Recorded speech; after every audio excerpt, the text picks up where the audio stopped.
Welcome. My name is Penelope Chatterton. Welcome to Awaken the Dream. My friends Steve Cordry and Jeanne Reilly Burgess are back with me to discuss guys. They are from Shine 333, and I don't think I introduced them properly, but we'll have fun taking it from there. We're talking about the feminine mystique.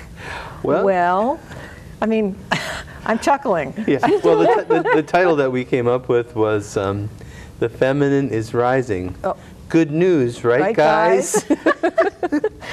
Well, coming from the world of 4 girls, and you come from a lot of girls, I mean, I'm going to be interested in this program.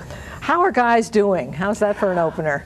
I think guys are lost. Oh, okay. Pretty much lost. You didn't take long to say that. No, I can see it for myself, and I can see it in the men that are in my circle and the men that we're working with, and you know, I could say a lot more about it, but I think, you know, as an opener, I think I would say that men are sort of trying to figure out where they fit. Yeah, that's gentle. Yeah. We'll work our way in. Yes. Yeah. What do you think? I think that there's so much attention to this idea that the feminine is rising, which I believe it is. Yeah. But I believe it's rising because it's been suppressed. And I think that can feel to men like this tidal wave of energy that, depending where they're at in their own balance, can be terrifying or encouraging. Yeah. But I think the ultimate goal for all of us is to come into balance. It's not the male rising or the feminine rising. We're all trying to come into a balanced state. Yeah. It's just that since the feminine's coming from behind, that's what's getting all the attention. That's interesting. Yeah, it's truly coming from behind, isn't it? Yeah. Yeah. Oh, yeah. Yeah. And the women are getting lots and lots. I mean, go to any self-development spiritual course. It's 95% women. I know. Right? And the men, they're just nowhere to be seen. No. Now that's a barometer. Yeah. For sure. Yeah, I think what Jeanne says is really the crux of the idea, is that men, male and female, have within them both masculine and feminine energies. Yeah. And what is the right balance of that and the full expression of both of those things? I mean, cutting it maybe a slice deeper, I think most men are raised by women. And that's true. And as men, historically, at least as men have been out in the workplace, most men have been raised, and we don't have a strong male culture that in which men become indoctrinated into the positive aspects of masculinity. Yeah. Which is, you know, clarity, decisiveness, action orientation. Yeah. They can often be at one extreme or the other. Yeah. Either I'm this macho guy and look at, you know, I'm the big, powerful, strong man, just stand aside. Yep. Or sometimes, as in the spiritual realm, more feminized. Yeah. And they don't have, they're soft. Yeah. But that's all they got. Yeah. Like there's no access to the power of the masculine sometimes. Yeah. So. You think they feel a little lost? I think they feel lost. I think that smothered or confused. Confused. I think the old roles are falling apart for all the reasons, and they need to. Yeah. But who am I then now? Who am I supposed to be now? Yeah. That I want the feminine to rise. I know it's needed. Yeah.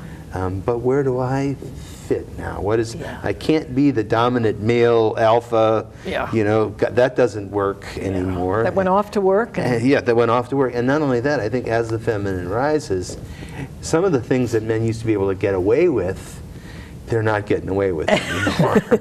It's like, no, it's not okay for you to show up like expecting me to do everything. Yeah. It's not okay for you to be totally stoic and go off in your cave and not say anything to me about, and you know, I'm guiltily thinking about my own history and doing just exactly that. You know, but that doesn't work if you want relationship. Yeah. Do you think men have it harder because women have been coming into the fore?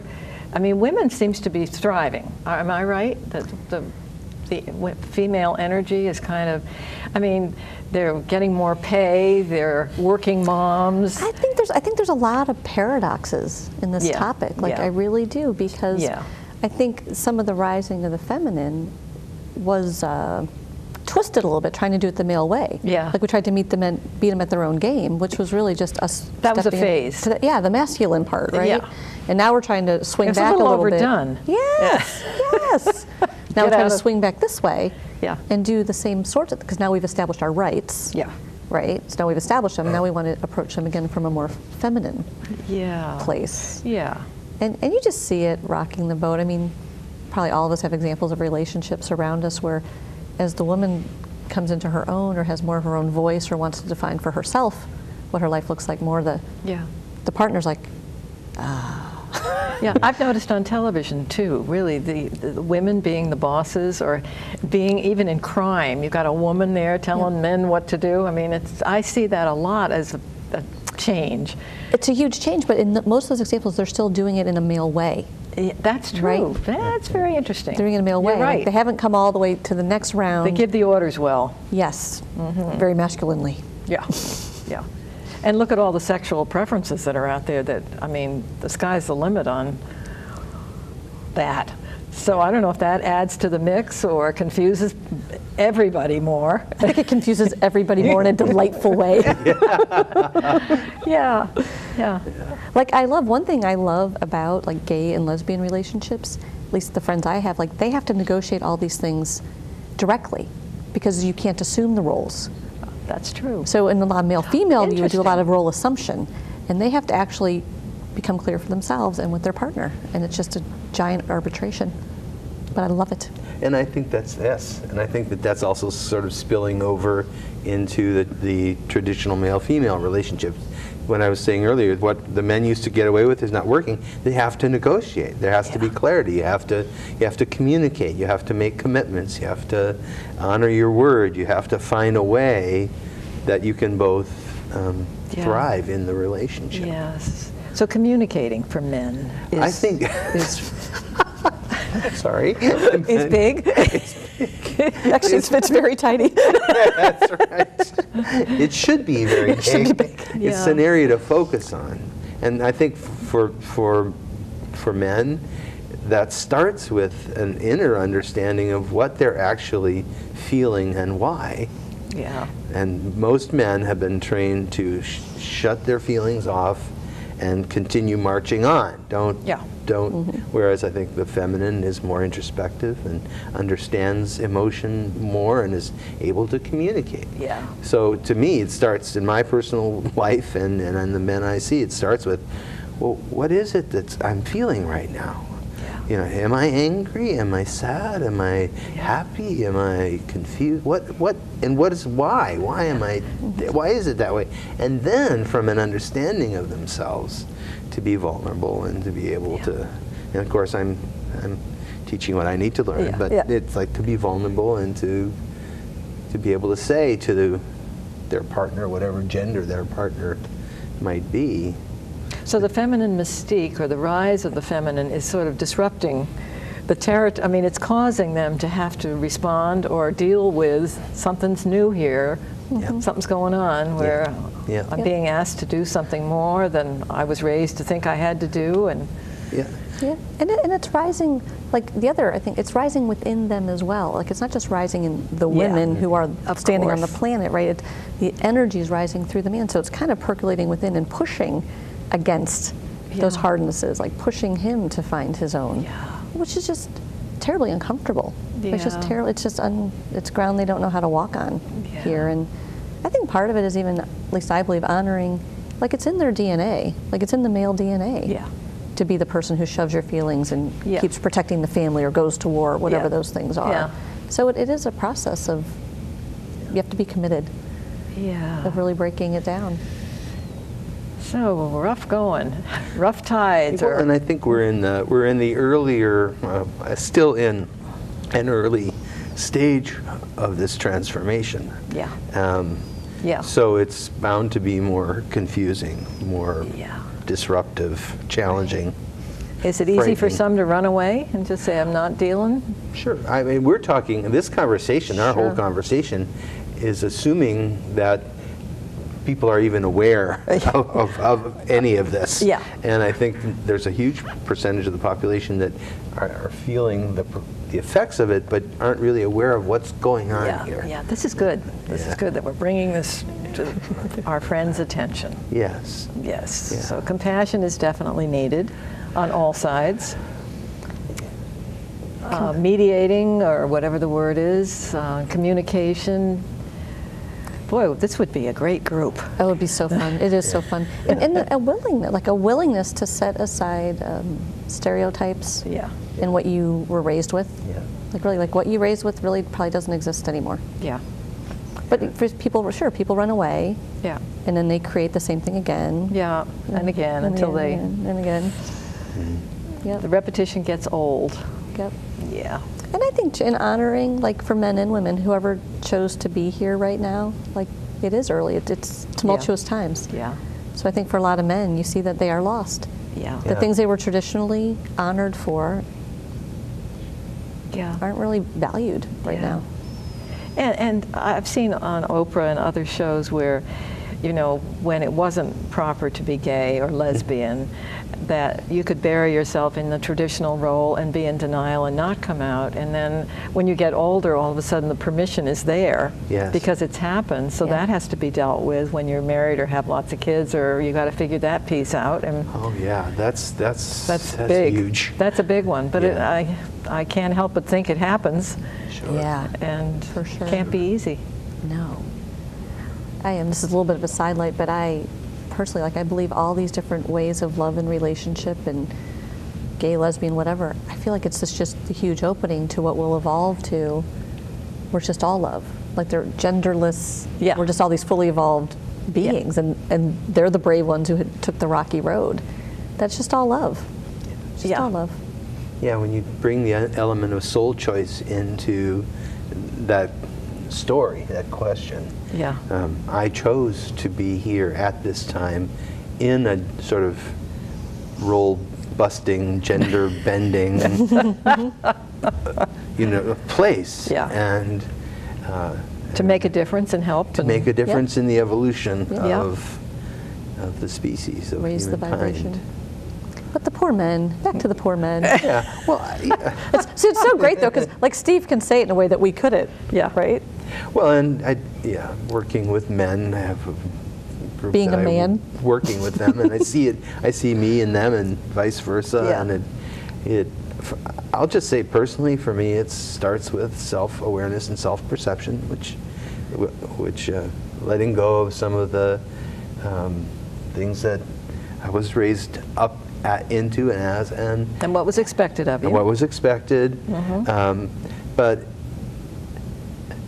but also then, like, I feel like being raised by a woman, most men were, there is an understanding of the feminine energy, of listening, of nurturing, of caregiving. There's an understanding of that. Yeah. But where is the balance for a man to be strong, to be clear, to be decisive, to have the presence and have access to both ways of being. While also being compassionate. While also being compassionate.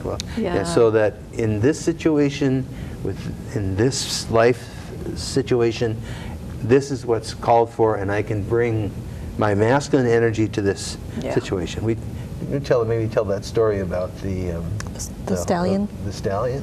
I can't tell it. Well, you're good at telling it. Do we have time for a quick story? Of course. It's so this is the story begins in the dawning, the Great Plains, and the mists in the morning, and a new foal is being born, struggling to get to its feet. And those that know horses know that that's an important thing. That for the herd, for the foal to be able to get up on its own 2 feet, and this one struggling. The mares gathered around, the feminine energy gathers around, nurtures, licks, tugs, pulls, encourages, until the stallion breaks through the ring, grabs the foal by the scruff of the neck, drags him in the field, and throws him down and kills him. Ooh. Now, that's a story I use when I talk about masculine and feminine compassion. Yeah. Because both are needed. There comes to a place in time where a decisive action for the good of the whole is required. Yeah. And it's an extreme example, and it's almost distasteful to think about. Yeah. But it's an illustration. Yeah. And I can relate it to my own life and with my son. Yeah. There came a point in our relationship where I had to basically take him by the scruff of the neck and say, "It's your life, make it." Yeah. Instead of continuing to accommodate and enable and all of those things. I've been there. Yeah. That's a tough place to be. Yeah.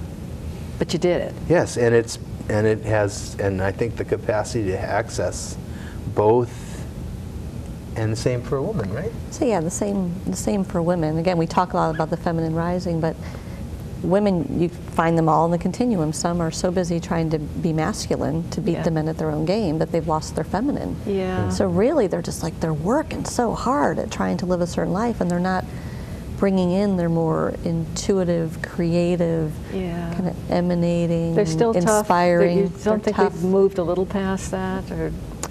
Some, sure, some for sure, maybe the leading edge. Yeah. And then we still have women who are just very much in the traditional role. I mean, they're just all along the way. Stay-at-home dads. Stay-at-home dads. And women making more money than their husbands. Yep. I mean, but I think but where we want to get to, that place of full expression, that full balance, it's not about, am I giving the orders, am I making more money? It's more like, am I in my full expression, using my masculine traits and my feminine traits? Am I being myself? To create. Mm-hmm. Yeah.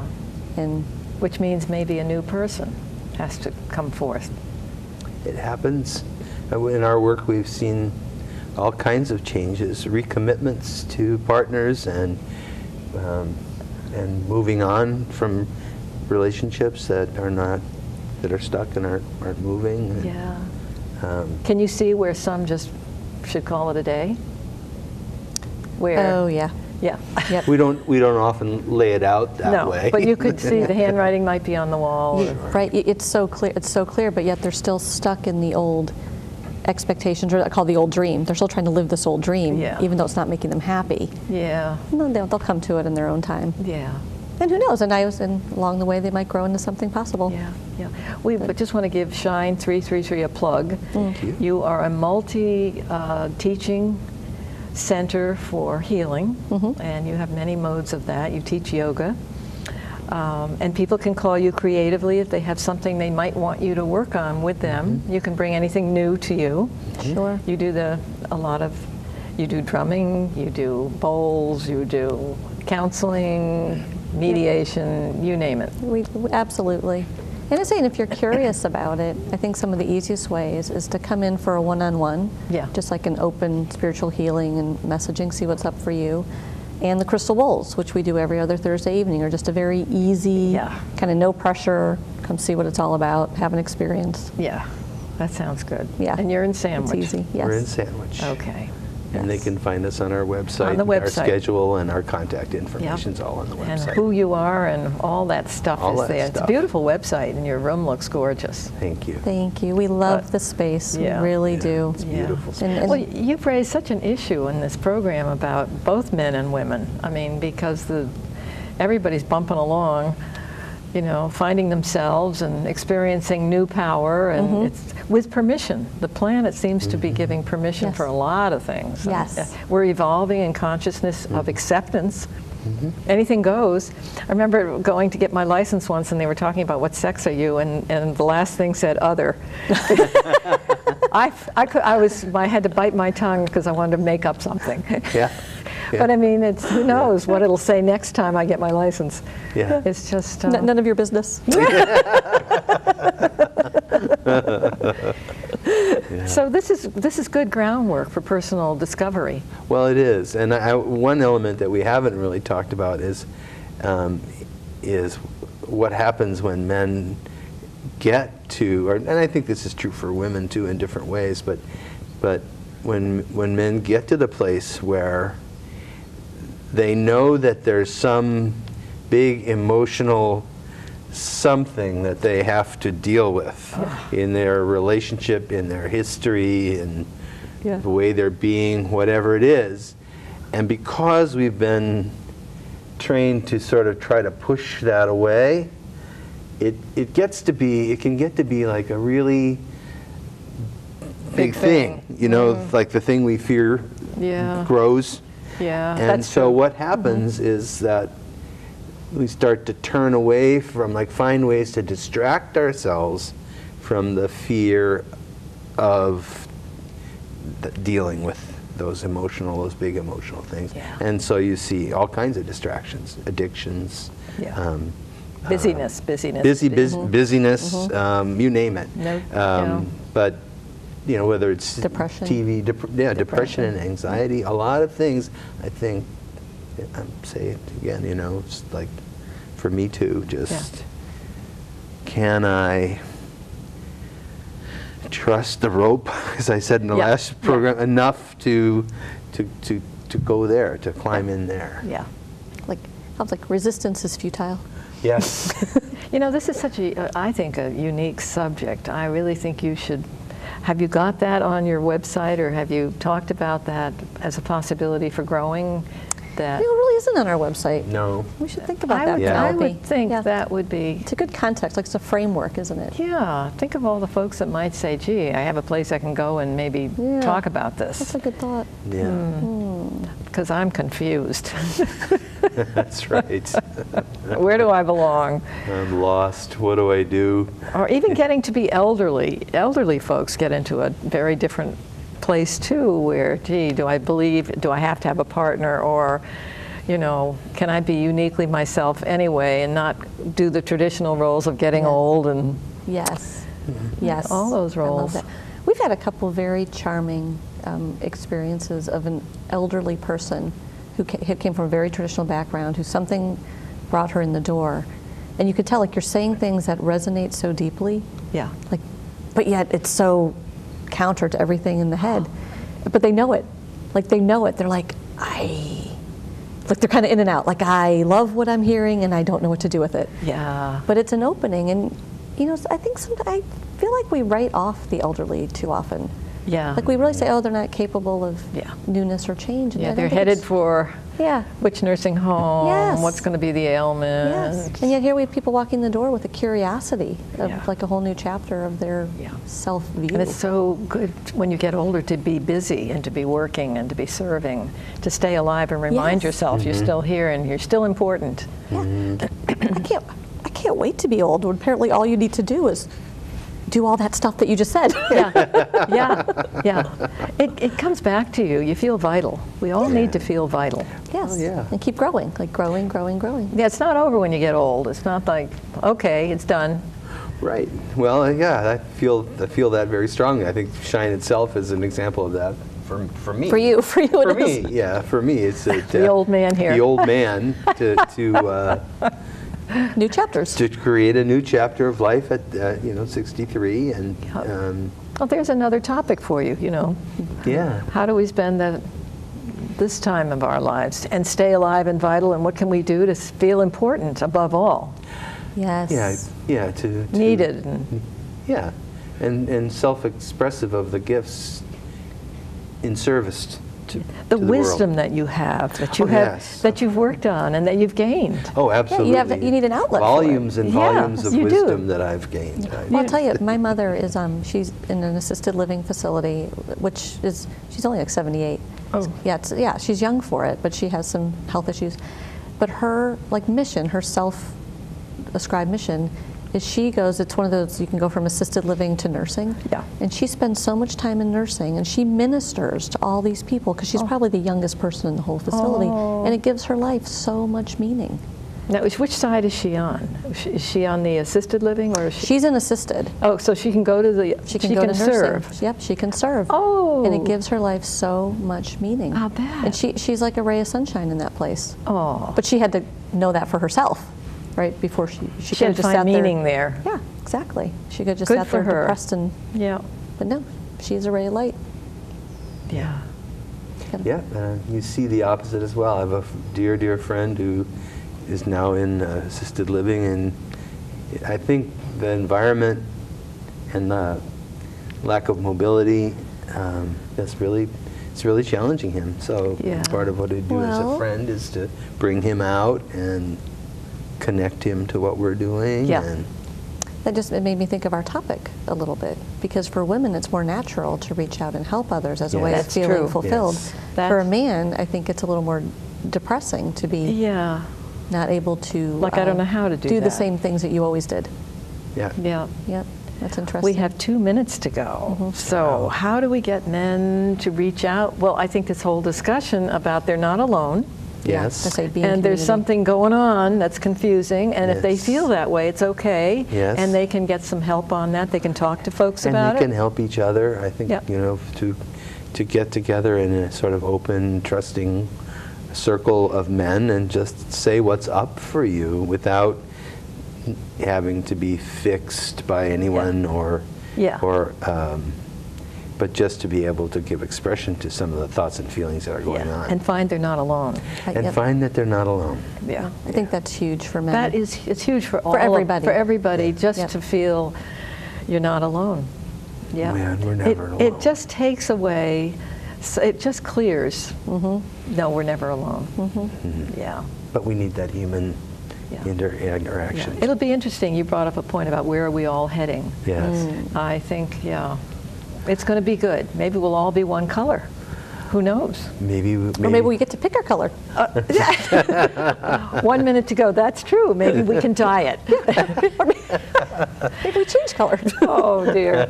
Steve Cordry, Jeanne Reilly Burgess, Shine 333 in Sandwich. You got your website, and I'm going to thank you, and I got to check out, but thank you for coming, and this was a great discussion. Thank you so much. Thanks. And thank you, my friends, for joining us on Awaken the Dream. We'll talk to you again soon.